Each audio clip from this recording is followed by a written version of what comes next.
15. Una carta de invitación. Me desperté al día siguiente, 9 de noviembre, tras un largo sueño de 12 horas. Según su costumbre, Conseil vino a enterarse de cómo había pasado la noche el señor y a ofrecerme sus servicios. Había dejado su amigo el canadiense durmiendo como un hombre que no hubiera hecho otra cosa en la vida. Le dejé charlar a su manera, sin apenas responderle. Me tenía preocupado la ausencia del capitán Nemo durante la víspera y esperaba poder verlo nuevamente ese día. Me puse el traje de viso, cuya naturaleza intrigaba a Conseil. Le expliqué que nuestras ropas estaban hechas con los filamentos brillantes y sedosos que unen a las rocas a los pínidos, moluscos bivalvos muy abundantes a orillas del Mediterráneo. Antiguamente se tejían con este viso bellas telas, guantes y medias, a la vez muy suaves y de mucho abrigo. La tripulación del Nautilus podía vestirse así económicamente y sin tener que pedir nada ni a los algodoneros, ni a las ovejas ni a los gusanos de seda. Tras haberme lavado y vestido, me dirigí al gran salón, que se hallaba vacío, donde me consagré al estudio de los tesoros de conquiliología contenidos en las vitrinas, y de los herbarios que ofrecían a mi examen las más raras plantas marinas que, aunque disecadas, conservaban sus admirables colores. Entre tan preciosos hidrófitos llamaron mi atención los cladostefos verticilados, las pádinas pavonias, las caulerpas de hojas de viña, los callitramion graníferos, las delicadas ceramios de color escarlata, las agarias en forma de abanico, las acetabularias, semejantes a sombreritos de hongos muy deprimidos, que fueron durante largo tiempo clasificados como zoófitos, y toda una serie de fucos. Transcurrió así todo el día, sin que el capitán Nemo me honrara con su visita. No se descubrieron los cristales de observación, como si se quisiera evitar que nuestros sentidos se mellaran en la costumbre de tan bello espectáculo. La dirección del Nautilus se mantuvo al este-nordeste, su velocidad,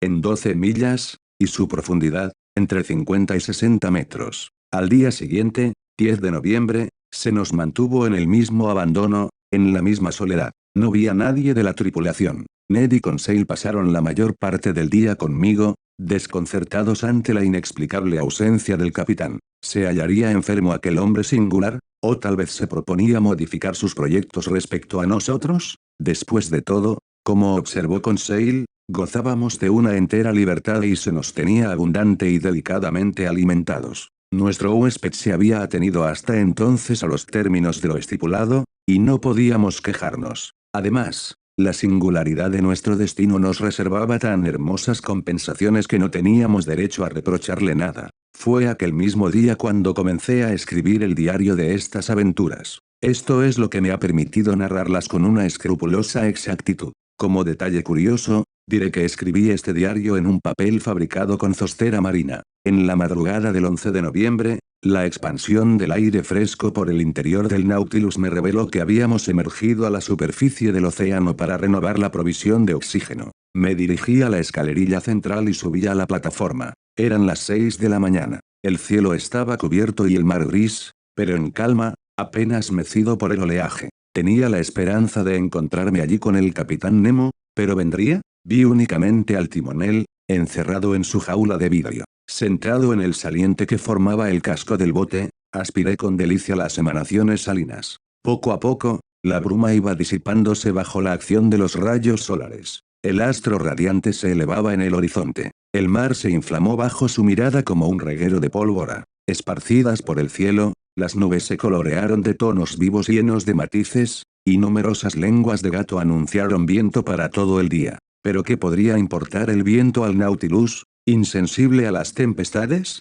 Contemplaba, admirado, aquella salida del sol, tan jubilosa como vivificante, cuando oía a alguien subir hacia la plataforma. Me dispuse a saludar al capitán Nemo, pero fue su segundo al que ya había visto yo durante la primera visita del capitán quien apareció. Avanzó sobre la plataforma, sin parecer darse cuenta de mi presencia. Con su poderoso anteojo, el hombre escrutó todos los puntos del horizonte con una extremada atención. Acabado su examen, se acercó a la escotilla y pronunció esta frase cuyos términos recuerdo con exactitud por haberla oído muchas veces en condiciones idénticas: Nautron respoklorni virch ignoro lo que pueda significar. Pronunciadas esas palabras, el segundo descendió a bordo. Pensé que el Nautilus iba a reanudar su navegación submarina y descendí a mi camarote. Así pasaron 5 días sin que cambiara la situación. Cada mañana subía yo a la plataforma y oía pronunciar esa frase al mismo individuo. El capitán Nemo seguía sin aparecer.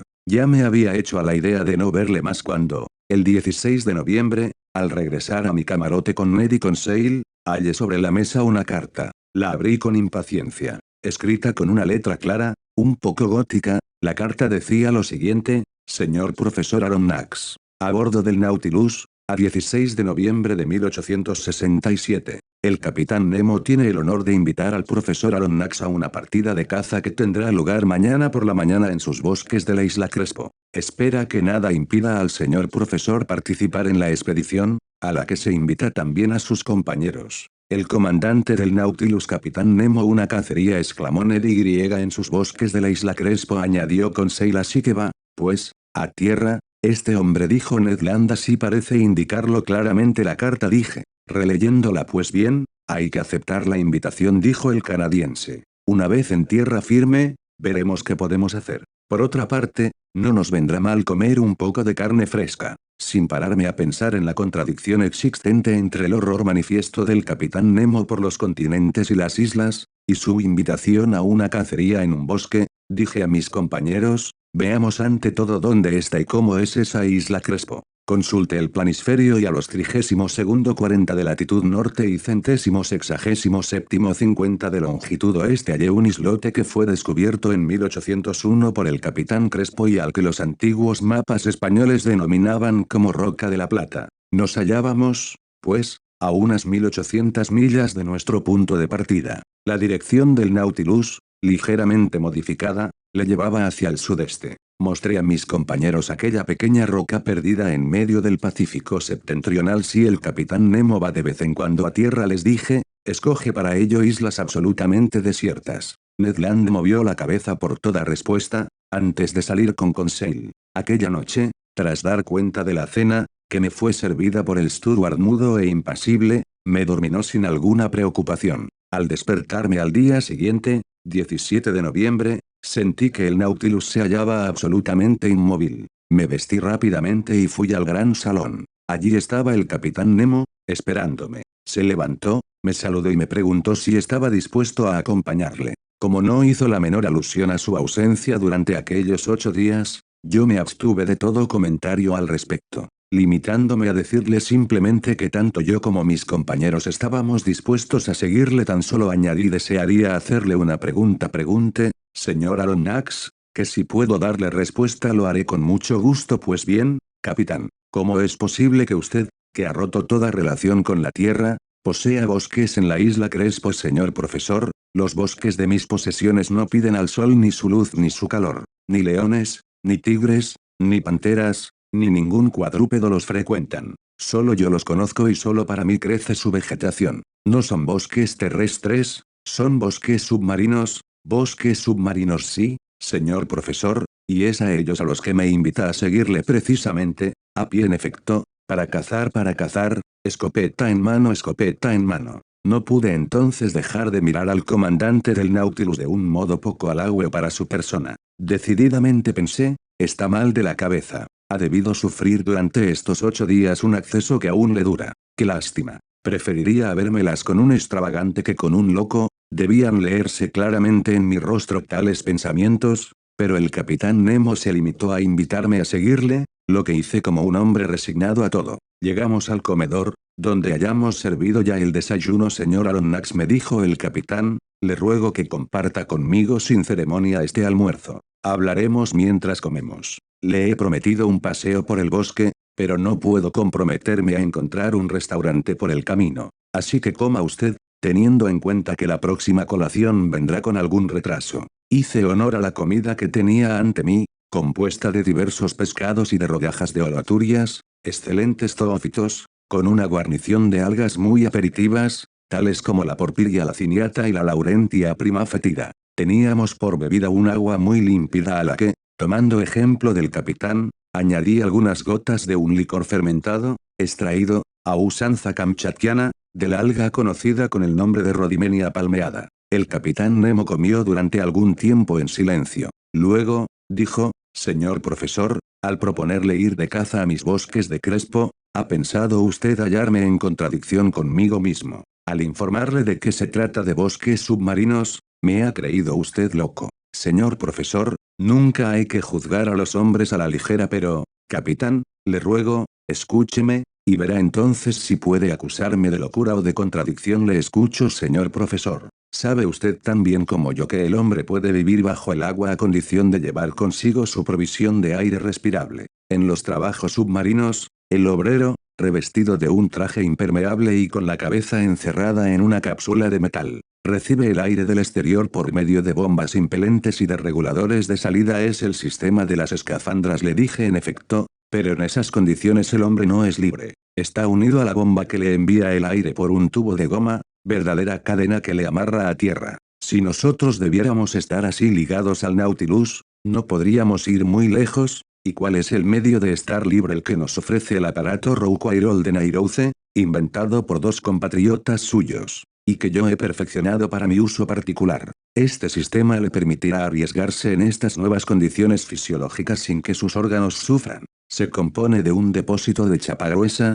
en el que almaceno el aire bajo una presión de 50 atmósferas. Ese depósito se fija a la espalda por medio de unos tirantes, igual que un macuto de soldado. Su parte superior forma una caja de la que el aire, mantenido por un mecanismo de fuelle, no puede escaparse más que a su tensión normal. En el aparato Rouquayrol, tal como es empleado, dos tubos de caucho salen de la caja para acabar en una especie de pabellón que aprisiona la nariz y la boca del operador. Uno sirve para la introducción del aire inspirado y el otro para la salida del aire expirado. Es la lengua la que cierra uno u otro según las necesidades de la respiración. Pero yo, que tengo que afrontar presiones considerables en el fondo de los mares, he tenido que modificar ese sistema, con la utilización de una esfera de cobre como escafandra. Es en esta esfera en la que desembocan los tubos de inspiración y expiración. Muy bien, Capitán Nemo. Pero el aire que usted lleva debe usarse muy rápidamente y cuando este no contiene más de un 15% de oxígeno se hace irrespirable. Así es.